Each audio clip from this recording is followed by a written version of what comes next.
So good morning everyone.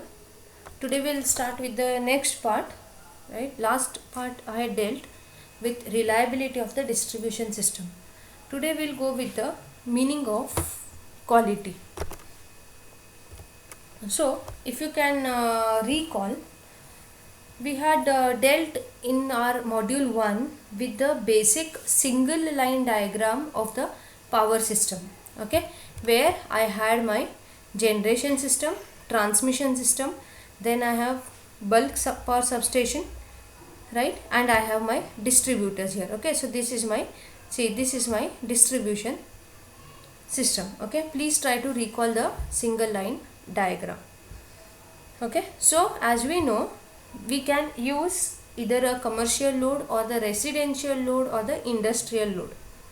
Okay, so now when my supply has to come from the generation system, okay, so my power, right, it has to flow from here up till here, and it has to come all together this way and reach the load. Okay, these are my load. Okay, as I said, either be industrial or commercial or residential. Okay, so my power has to flow from here to here, right? So when it flows from this point to this point, in its way it encounters many disturbances. Okay, maybe switching, frequent switching of different equipments in the substation, or the load may be turned off, turned on, or load may be made more. We can increase the load, sometimes we reduce the load, right? So these are the points when the harmonics are injected into the power system, right? So if my power, while traveling from here to here, right, is not being compromised with in terms of frequency, voltage and waveform, then we say the quality of power which we are getting is good, right?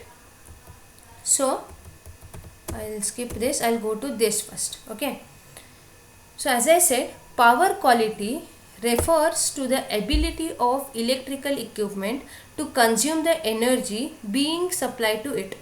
Okay, or electric power quality, see, or simply power quality involves voltage, frequency and waveform. Okay, good power quality can be defined as a steady supply voltage that stays within the prescribed range. Okay, steady AC frequency close to the rated value and smooth voltage curve waveform. Okay, resembling a sine wave, right? If we get this type of power, then we say the electric power which we are getting is of good quality. Okay, so a number of power quality issues including electrical harmonics, poor power factor, voltage instability and imbalance impact on the efficiency of the electrical equipment. Okay, see, when we say, or when we talk about power quality is a big ocean. Okay, where we encounter harmonics, where we encounter poor power factor, where we encounter voltage instability and imbalance. Instability, voltage instability, it means voltage can see a sag or a swell. Okay, either it can be, sometimes the power system sees over voltage, sometimes it sees under voltage. Over voltage is called as a swell, under voltage is my sag, right? So there are, no doubt, there are equipments for potentially handling each of the issue. There are equipments to deal with harmonics, there are equipments to deal with reactive power, right? We do give compensation. There are equipments to deal with poor power factor. Okay, we have capacitors to improve the power factor, right? But these are, harmonics, power factor, voltage, sag and swell. All these things are very critical issues in the power system. Okay, and it has to be dealt with very carefully.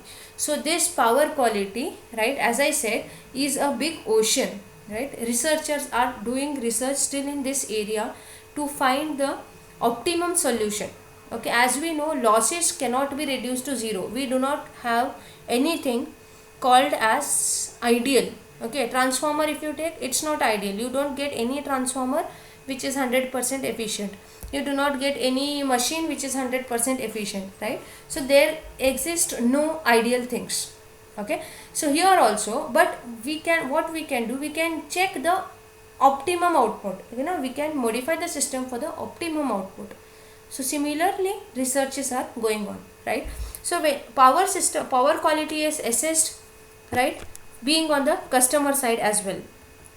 Okay, so there are right, so I will come back to this different distribution system layout, right? So this is my distribution system layout, and here we people are, okay, we are staying here, we are the at the load, right? So when power is flowing from here to here, as I said, it has to go through many hurdles, and there are equipments through which it has to pass, which may cause distortion in the power, right? But there are some other factors, right, due to which the failure of the distribution system occurs. Okay, so there are faults. What are the faults occurring in the distribution system, right? The first one is transient fault, right? A transient fault is a fault that is no longer present if the power is disconnected for a short time. Okay, momentary tree or bird contact, right? Understood this, right? I hope this is clear, right? See, bird contact is a momentary, it's for a small instant.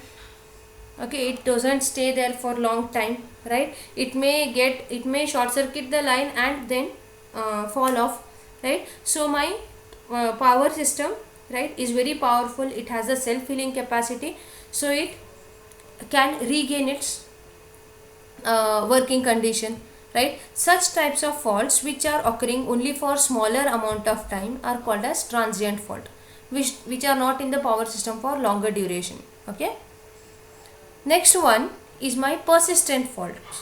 So the persistent fault does not disappear even when the power is disconnected, right? So faults in the underground power cables are often persistent, right? Now we have done with the underground cables. This statement has to be quite clear to everyone, right? These occur due to some external damage. Okay, so to rectify the persistent faults, one has to go for maintenance and the repair itself, right? So these are the two types of faults occurring in the distribution lines or the distribution system. So to recall what we have done in the part 2, we have dealt with in the part 1 we have done with the reliability. In part 2 we are dealing with the power quality, right? Because power has to flow from the generation up to the load center, and here is my distribution. Okay, so while it coming its way, it encounters many obstacles, so it has to cross all those obstacles, and after crossing all those obstacles, even if it maintains its voltage, if it maintains its frequency, right, if it maintains its voltage, it maintains its frequency and waveform, then it is called as good power quality, right? I hope these things are clear. Then we dealt with the different faults which we encounter in the distribution lines, right? So this is all about the power quality. Hope it was clear. So we'll deal with the next part in the next class. Okay, thank you.